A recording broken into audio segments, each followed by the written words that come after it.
We've been hard at work making amazing miniatures that we're super proud of, and we have a big update today. In fact, we have a few updates for some exciting developments in the world of tabletop time miniatures, especially the Kindred of the Abyss. We've been a little quiet on the Kindred lately as we've been hard at work commissioning new sculptors to continue working on this project. The support everyone showed us for that campaign and the love people showed for those minis meant that a lot of stretch goals got fulfilled, so we've brought on some additional talent. So today is the first time we're going to show off some of these models. And these are the Kindred Sailors. For a long time, I've really wanted to see a nautical or navy themed type of infantry in my wargaming. You can find these models for historical wargaming, but it's always surprised me that in all of the sci-fi games, we don't see that delineation between army and navy that we see in the real world. It's only been very recently that the worlds of Warhammer 40k have introduced us to the navy breaches and the navy kill teams, and they have their own very distinct spacesuit flavor, which I think is great and is something I had been looking forward to. You see these kinds of characters depicted in novels all the time, but never in miniature form. So for our Kindred of the Abyss, which are our nautical themed models for an upcoming game we're slowly developing, we wanted to take a look underneath the diving suits. You see, most of the Kindred we originally presented are these creepy soldiers that emerge from the deep in horrible dive suits. But as we started to show off more of the campaign, including the larger vehicle, the land sub, it became apparent that there would be infantry that perhaps aren't as well trained or suited to emerge from the ocean in such suits. These regular run-of-the-mill sailors would be the light infantry option for the Kindred, only emerging from these submersible vehicles as they raid cities above. The Kindred of the Abyss range is inspired by various sources. Obviously, we have things like BioShock, but there's also Jules Verne, 20,000 Leagues Under the Sea, and things like Disney's Atlantis, all leaning into the aesthetic of sort of early 20th century to around World War II era technology. We like to call it the brass and bathysphere era, when submarines were experimental and ideas of what could be at the bottom of the ocean were a little bit more fantastical. So in fitting with this, when we designed the Kindred Sailors, we went for inspiration from World War I through to interwar Navy submariners. That's why we've decided to get the classic sailor scarf, but also include some of those Kindred flares, such as all of the models having an emergency respirator. We like our concepts to be usable in science fiction settings as well as the game world we're creating, so by having these respirators, I almost imagine them like the emergency oxygen that pops down in a plane. They're not fully equipped in void suits, but if they do lose pressure or oxygen in their spaceships, that's right, if you're using them for a sci-fi war game, they can chuck these masks on and get an emergency supply of oxygen right there. Now, the concepts were pretty solid and we were really happy with them, but for the sculptor, well, Jackson at Golden Dragon has been super busy. He fulfilled his own Kickstarter campaign and has already made the land sub for us. So while he works on some other parts, we wanted to find someone else. Now, Patrick Keith from Bombshell Minis had reached out to us wanting to work on the Sisters of the Old Blood. He specializes in making some fantastic 28mm scale models focused on that classic, classy pinup aesthetic and a lot of really cool women warriors. So we actually thought it would be a perfect fit for the Sisters of the Old Blood, but we had another job for Patrick first. Cut his teeth working with us, making some cool Navy soldiers for the Kindred. Jackson designed all of the weapons, continuing to spread out the weapon sheet, and that's what we have today. We have the test models, the very first iterations that are becoming close to ready. Got to print them, test fit them, paint them, see if there's anything we like or dislike, and then also get them all professionally supported and out to our backers. Murray and I both painted up one of these soldiers for this video. Murray chose to go for the new Liberty paint scheme, which is kind of our poster child paint scheme. But as for me, I painted them in Defiance, our more US Navy themed surface dwelling faction, and one that is very likely to have lots of land subs and to make large use of these submariners. We're putting together a lore supplement that will be released towards the end of the fulfillment of all of these stretch goals, and it will cover the lore in the universe about all these little sub factions, talking about their predispositions and which units they like to use the most. These color schemes were really good for getting an idea of what worked on these models, and ultimately I found painting it an absolute treat. These are simpler designs, but I've found lately when painting bulk models for modern war games, there is a lot of detail creep that is actually making the painting process not enjoyable. So I really like and appreciate the balance that we've managed to achieve here and Patrick has sculpted, because the painting process of these Kindred was really enjoyable. The Kindred Sailors today have melee weapon options which are largely going to be reserved for the sergeants of the squad, but Patrick is hard at work sculpting away those two-handed weapon options such as the rifles, SMGs, flamethrowers that you'd more likely expect on a sci-fi battlefield. And while we're super excited to share these sailors with you today and we hope you like them, this is just the beginning. These will be a few weeks before they're available. As I said, we're still test printing them, but we did want to show them off today. We do have some models that will be available a lot more quickly.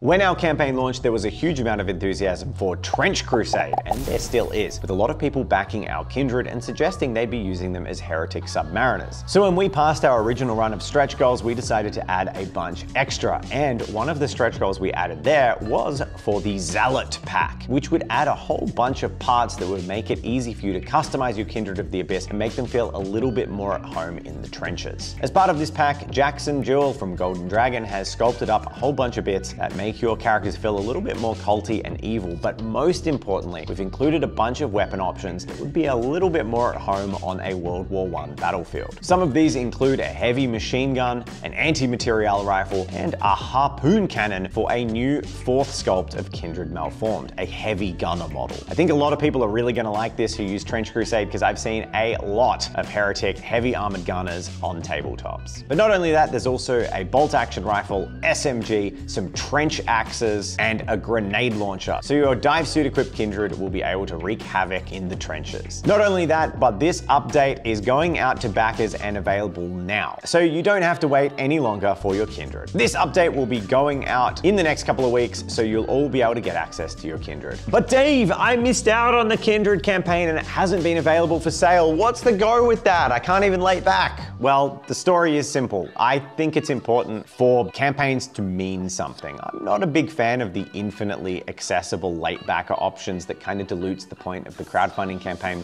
so the Kindred have been unavailable for a couple of months. But with the Zealot pack finished, I'm happy to announce that we can finally release the original set of models available for sale on our web store. So if you only like a particular squad, such as the large heavy Malformed or the Kindred Reavers, now that the Zealot pack bits have been added, these are being made available for sale on our web store for the first time. And it is not the only first, because I'm also happy to announce that we are officially compatible creators with one-page rules. We're a big fan of moving to gaming where you can use your own models and your collections against other people's collections, and you can have fun just with the stuff you love, and a really great rule system to do that with is one-page rules. So while we are slowly developing our own game world, we think it's important that our models are also OPR compatible, so that if you're not into what we make, and even while we work on it, your models have a guaranteed purpose and you can play with them. So even if the worst happens and we don't manage to finish our game, you're getting some amazing models that you can play with for a long time using OPR's rule sets for Grimdark Future and Grimdark Firefight. We have an army book already done for Kindred of the Abyss, which we call Kindred of the Void, to make them feel a little bit more sci-fi themed for the OPR Grimdark Future world. But this compatibility also means that we're excited to announce I will soon be working on and completing a Space Bears OPR army book. So if you've been wondering what units to use or what rulebook to use your Space Bears for, I'll be designing a bespoke set of rules to most accurately represent how we feel the Space Bears should be played on tabletops, and they can become a fully fledged OPR army. We're putting links in the description to all of these things. We have our storefront where you can purchase the Kindred of the Abyss models, and we also, of course, have a link to our OPR page where you can check out the Kindred of the Void rules for OPR, and the Space Bears rules will be coming soon. So as a final part to our big miniatures update, I wanted to let you know a little bit about what's happening next. So we're super lucky to be working with Victor Aguilera, who is an amazing bust and miniature sculptor, who is working on a bust, a painter's bust for the Kindred of the Abyss. We plan on including a painter's bust in all of our upcoming campaigns for all our factions because we think it's a fantastic way to show off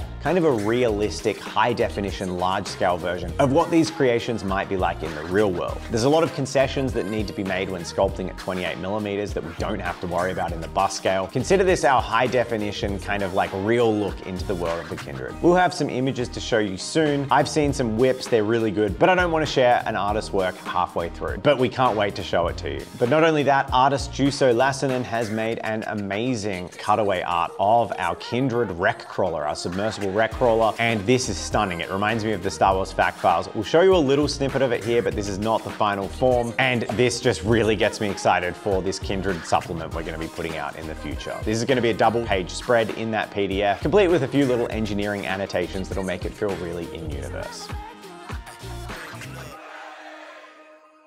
And while all of this Kindred business has been going on, Jen, Alicia, and I have started the ball rolling on those Sisters of the Old Blood, which will be our next campaign, hopefully later in the year. They have a really unique lore and aesthetic that's super dark and is really going to help you get an idea of the game world we're creating. And we're going to share with you the first of the whip concept arts for the Sisters of the Old Blood as they come along. We'll have a lot more to tell you about the Sisters later in the year, but in this big miniature update, I thought it would be exciting to share with you where we're at with the project now. So there's so much happening at Tabletop Time. Let's have a look at those sailors that we've done the test models of, and we'd love to hear from you, your feedback of what you think of these projects as they're currently sitting. While we check these out, I'd also like to say thank you to our patrons. Without your support, we would not be able to make these videos or continue as a company. You really are supporting us in the month to month, as YouTube ad revenue is always unreliable, and you never know when you're going to get sponsors or not. So we really do appreciate it, patrons, and we love being able to share these updates with you all a little bit ahead of time, as we've shared some of these progress updates in the Discord, getting some advice and feedback on things such as early sketches of the bust, where we changed direction a little bit and maybe softened some of the mood around this gritty, dark piece that we're working on. If you want to get access to those kinds of conversations, make sure to check out the Patreon. Thank you for watching this video. I know this was a little bit out of the norm, but we really wanted to share with you the exciting, optimistic look towards the future stuff that we are doing on Tabletop Time behind the scenes. It's not just making YouTube videos, we're trying to become a miniatures company, and we're learning every step of the way. So thank you to all of our Backer Kit supporters for your patience and support. It's been a learning experience, and we're really trying to do things to a high standard and a high level of professionalism. And while things have taken a little bit longer than we'd hoped to get rolling at the start, I think we're getting into a good flow now, and I'm so excited to share with you more models in the future. And one last thing, Corvus Belli would love us to share with you part of their ARG. Basically, they're seeding a bunch of clues on all different platforms with friends of Corvus Belli. So at the end of this video right now, we have another snippet. So for those who are excited about the upcoming reveal and taking part in this, watch closely. For everyone else, we'll see you next time. But returning to the matter that prompted this letter, should Jacques d'Ancourt return to Arbeneau or send word, I trust you will keep me informed of any further developments in a sale. My instincts tell me that when Verena of Ortigard takes an interest in a place as bleak as Dormant Lake, it is because something of consequence is poised to unfold there. I am well aware that the Dukes and Count Landry, without even mentioning the Margravine, seem far more concerned with the sempiterness and the ambition it so brazenly revealed during our last gathering than with anything else.